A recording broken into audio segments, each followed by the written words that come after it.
আমরা এখানে সর্বপ্রথম 2-3 জন লোক আসে, তারা গরু নিয়ে এখানে প্রতিদিন গরু চড়ায়। হঠাৎ আজকে সকালে এসে দেখে একটা লাগেজ পড়ে আছে এবং রক্তাক্ত একটি পলিথিনে মোড়ানো কি যেন। এটা দেখে তারা আসে, কাছে এসে দেখে একটি মানুষের মাথা। এই মাথা দেখে তারা ভয়ে পালিয়ে আসে এবং পুরো এলাকায় একটি চাঞ্চল্য সৃষ্টি হয় যে মানুষের কাটা মরাদেহ পড়ে আছে বলে নিছে।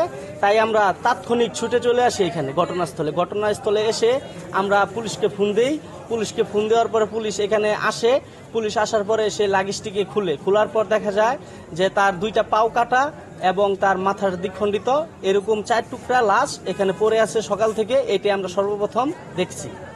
আমি যখন কাজে রওনা দিই, যাওয়ার পরে রিক্সাতে নামিয়ে দেখি এই মাথাটা এখানে মানুষের ভিড় করে দেখতেছে লাখিসটা নদীর ভিতরে রয়ে গেছে। আমার মনে হয় আমি এই বয়সে 50 বছর বয়স হয়ে গেছে, 50 বছরের প্রথমে এইটাই দেখলাম। হ্যাঁ, যে 4 টুকরা লাশ আমি আসলেও দেখি নাই। দেশ বিদেশ অনেক জায়গায় ঘুরি, কিন্তু এইভাবে আমি লাশ টুকরা হইতে দেখি নাই।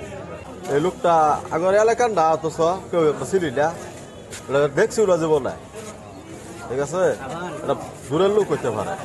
তাদের আমরা আইনের কাছে ভালো একটা বিচার চাই, আপনাকে ফাঁসিও আমরা সবাই এটা চাই। এই কাজটা আর কোনো না করে কেউ সাহস না পায়।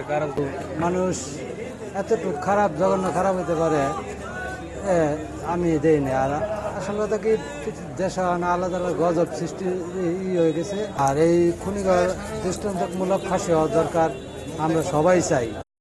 আমরা সকালে 8:30টার দিকে মূলত এখানকার একজন ফোন দিয়েছিল যে তথ্যটা দিয়ে দেয় প্রথমে যে এখানে লাশ পড়ে আছে।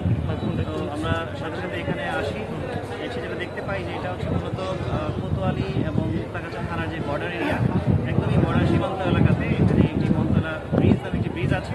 এই ব্রিজের নিচে লাশটা পড়ে আছে। আমরা প্রাথমিকভাবে ধারণা করছি যে যারা এই হত্যাকাণ্ডের সাথে জড়িত তারা এই লাশটা এবং এই হত্যাকাণ্ডটা গ্রহণ করার উদ্দেশ্যেই মূলত রাস্তা থেকে উপরে ব্রিজ থেকে তারা নিচে ফেলে দিয়েছে। আমরা দেখলাম যে লাশটা 4 টুকরো করা এবং যেটা মনে হয়েছে যে একটা পূর্ব পরিকল্পিত ঠান্ডা মাথায় একটা হত্যাকাণ্ড।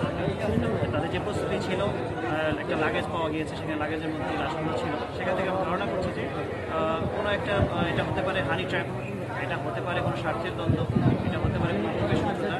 যে কোনো কারণেই হোক আমরা এটা বের করার চেষ্টা করছি যে এই হত্যার মোটিভ কী ছিল এবং এর সাথে যারা জড়িত আছে তাদের সকলকে আমরা আইনের আওতায় নিয়ে আসবো।